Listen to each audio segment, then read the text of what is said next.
കഴിഞ്ഞ ശേഷം അത്ര മകരമില്ലാത്ത സ്ഥലമാണ് നമ്മൾ കേൾക്കുന്നത്. ഓർച്ചായനെ അവിടെ പരിചയപ്പെടുത്തി അമ്മ വഴി ഞങ്ങൾക്ക് ബന്ധമുണ്ട്. ഒരു പ്രാവശ്യം അദ്ദേഹത്തിൻ്റെ വീട്ടിൽ അമേരിക്കയിൽ ഞാൻ സന്ദർശനം നടത്തിയിട്ടുണ്ട്. അദ്ദേഹം എൻ്റെ റിട്ടയർഡ് ലൈഫിലാണ് ഈ ഡോക്ടറേറ്റ് ചെയ്യാനുള്ള തീരുമാനമെടുത്തത്. അദ്ദേഹത്തിൻ്റെ ഭാര്യ ദീർഘകാലം കിടപ്പിലായിരുന്ന സന്ദർഭത്തിൽ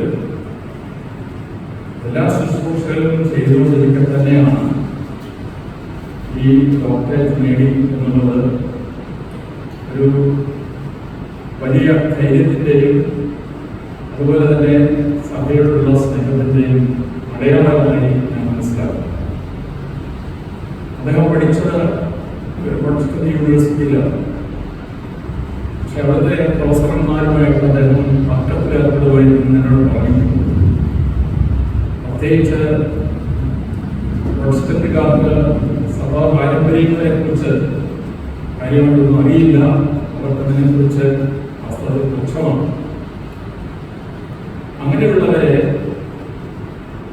ശരിക്കും കാര്യങ്ങൾ സഭയുടെ ആരംഭകാലത്തെ കാര്യങ്ങൾ പറഞ്ഞ് പഠിപ്പിച്ച ഒരു വ്യക്തി കൂടിയാണ്.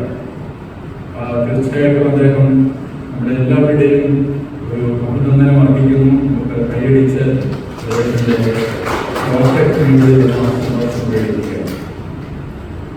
അദ്ദേഹം നമ്മളോട് സംസാരിക്കാൻ പോകുന്നത് യോഹന്നാൻ എവങ്കലിസ്റ്റായുടെ അദ്ദേഹത്തിന്റെ സുവിശേഷത്തിലെ കുറച്ച് ഭാഗങ്ങൾ മാത്രമാണ്. ഞാൻ യോഹന്നാനെ കുറിച്ച് കൃത്യമായി പഠിച്ചിട്ടുള്ള ആളൊന്നുമല്ല. പൊതുവിജ്ഞാനം അനുസരിച്ച് പറയുന്നത് വിശുദ്ധ യോഹന്നാൻ ശ്ലീഹ എഴുതിയ സുവിശേഷത്തിൽ 5 പ്രാവശ്യം അദ്ദേഹം the disciple whom Jesus loved,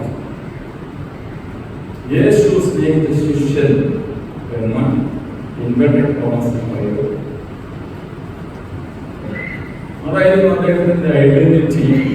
അദ്ദേഹം അടുത്ത ലോകാവസാനം വരെ അദ്ദേഹത്തെ അങ്ങനെ മനസ്സിലാക്കണമെന്ന് യോഹന്നാൻ ശ്ലീഹ ഉദ്ദേശിച്ചു. The disciple whom Jesus loved. 5 പ്രാവശ്യമാണ് വിശ്വാസത്തിൽ തന്നെ ഈ പ്രയോഗം നടത്തുന്നു. നമ്മളെ സംബന്ധിച്ചിടത്തോളം യോഹന്നാൻ ശ്ലീഹ ഒരു പ്രധാനപ്പെട്ട കണ്ണിയാണ്. കാരണം അപ്പസ്തോലന്മാരിൽ അവസാനമായിട്ട് മരിക്കുന്നത് അദ്ദേഹമാണ്. AD 6 അദ്ദേഹം ജനിച്ചു എന്ന് പറയപ്പെടുന്നു. AD 100 ആണ്ടോടുകൂടിയാണ് അദ്ദേഹം മരിക്കുന്നത്. യോഹന്നാന്റെ കാലം യോഹന്നാന്റെ മരണത്തോടുകൂടി അപ്പസ്തോലിക കാലം അവസാനിക്കുന്നു, പുതിയ കാലം തുടങ്ങുന്നു. അതുകൊണ്ട് AD 100 ആണ്ടോടുകൂടി അദ്ദേഹം മരിച്ചുവെങ്കിൽ 94 വയസ്സിൽ അദ്ദേഹം മരിച്ചു. അദ്ദേഹം മാത്രമാണ് രക്തസാക്ഷിയാകാതെ കത്തിലെ കടന്ന് മരിച്ചിട്ടുള്ള ഏക ശ്ലീഹ. അദ്ദേഹം പാത്മോസിൽ ഒരു എക്സൈലായിട്ട് പരദേശിയായി നാടുകടത്തപ്പെട്ടതായി ഒരവസരത്തിൽ എഴുതി. ഞാൻ പാത്മോസിലായിരിക്കുമ്പോൾ കർത്താവിന്റെ ദിവസത്തിൽ ധ്യാനം നിർലീനനായിരിക്കുമ്പോൾ കിട്ടിയ ദർശനം ഇത്. എന്നിട്ട് പറയുന്നത് എന്തുകൊണ്ടാണ് ഞാൻ പാത്മോസിൽ പോയത്. പാത്മോസിൽ എന്തായിരുന്നു? എഫേസസ് ദ്വീപിൽ നിന്ന് ഏതാണ്ട് 110 കിലോമീറ്റർ കടലിന് അടുത്തുള്ള മെഡിറ്ററേനിയൻ സീയിലുള്ള ഒരു ദ്വീപാണ്. അവിടെ അദ്ദേഹത്തിന് അവിടുത്തെ പറവുകാർക്ക് കൊടുക്കുന്ന ജോലി പാണപ്പൊട്ടിക്കലാണ്, വാറിയിലുള്ളവർ. ഈ മനുഷ്യൻ കർത്താവിന്റെ ദിവസത്തിൽ ആനന്ദപിള്ളനായിട്ട് ഇരിക്കുമ്പോൾ കണ്ട ദർശനങ്ങളാണ്. 6 ഭാവിയിലെ സഭയ്ക്ക് വേണ്ടി അദ്ദേഹം എഴുതുന്നത്. ലോകാവസാനം വരെ അദ്ദേഹത്തിന്റെ ആ ദർശനം നിലവിൽ നമ്മളെ സംബന്ധിച്ചിടത്തോളം സ്നേഹ ഏറ്റവും കൂടുതൽ പ്രാധാന്യം കൊടുത്തത് സ്നേഹത്തിനാണ്. കാരണം കർത്താവിന്റെ മാർഗത്തിലേക്ക് ചാരിക്കിടന്നുകൊണ്ട് പ്രത്യേകമായ ഒരു പ്രിവിലേജ് അനുഭവിച്ചത്. കർത്താവിന്റെ ഇന്നർ സർക്കിൾ എന്ന് പറയാവുന്ന പത്രോസ്, യാക്കോബ്, യോഹന്നാൻ, അവര് ആണ് കർത്താവിന്റെ എല്ലാ രക്ഷാകരമായ സംഭവങ്ങളിലും ഭാഗഭാഗിത്വം ഉണ്ടായിരുന്നു. എല്ലാ പ്രധാനപ്പെട്ട സന്ദർഭങ്ങളിലും ഇവരുണ്ട്. യോഹന്നാൻ ശ്ലീഹായാണ് ആദ്യം കൂടി കർത്താവിന്റെ എംപ്റ്റി ടൂം, ഒഴിഞ്ഞ കവറുണ്ട്. പക്ഷെ അവൻ അകത്ത് പ്രവേശിച്ചില്ല. കാരണം പത്രോസ് പറയുന്നുണ്ടായിരുന്നു.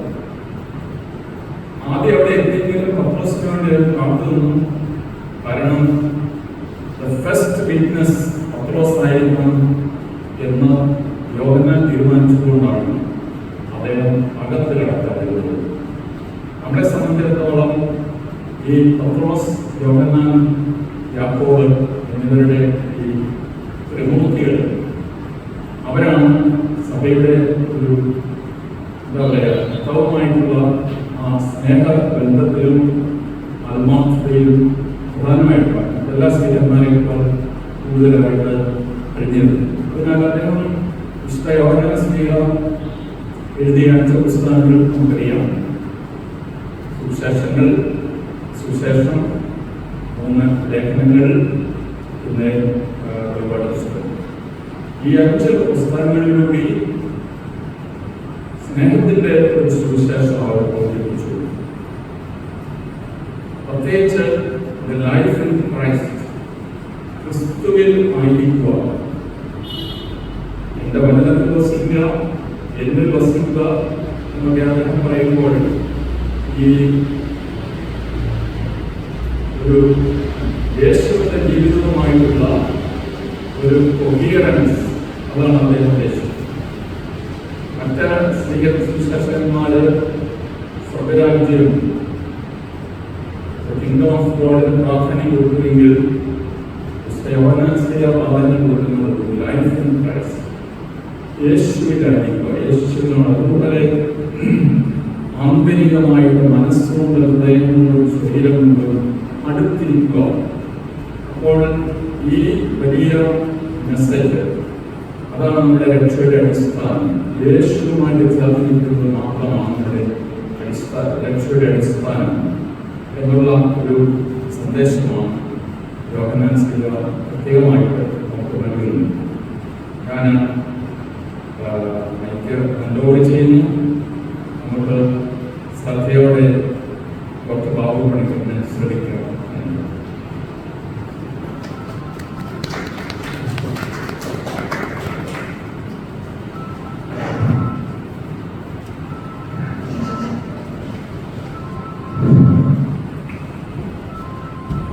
പ്രിയപ്പെട്ട